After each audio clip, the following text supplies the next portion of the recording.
La Commission européenne reconnaît qu'un miel sur 3 vendu en grande surface est un miel frauduleux. Ça veut Mhm. dire quoi? Bon, en fait, c'est facile. Moi, j'étais acheteur pour un des plus gros importateurs français de miel et je répondais aux appels d'offres de la grande distribution française en marque distributeur. Donc, j'avais des demandes de certains clients qui me demandaient 400 tonnes de miel en pot de 1 kg, par exemple.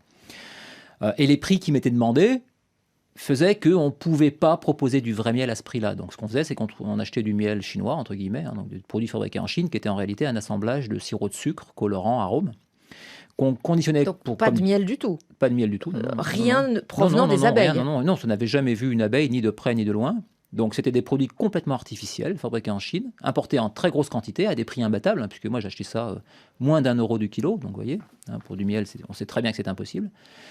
Et ensuite, c'était revendu à la grande distribution. Mais ça, c'était, je vous parle, enfin, j'ai commencé à faire ça il y a peut-être plus de 10 ans. Du Et ensuite, miel, ça existe encore aujourd'hui. C'est quelque c'est chose ça. qui se pratiquait avant que moi, je m'en occupe, qui s'est pratiqué bien après et qui se pratique encore aujourd'hui. Comment c'est possible? C'est possible parce que, en fait, les C'est autorités... quoi les trous dans le filet là? C'est que les autorités De la sont... certification, Tout le monde, enfin, de la déjà, norme. tout le monde le sait. C'est-à-dire que les professionnels le savent, nos clients le savent, puisqu'on est transparent avec nos clients. Les professionnels du miel, les apiculteurs, le CETAM, le Centre technique de l'apicole de la Moselle, enfin, tous les professionnels le savent. On sait très bien.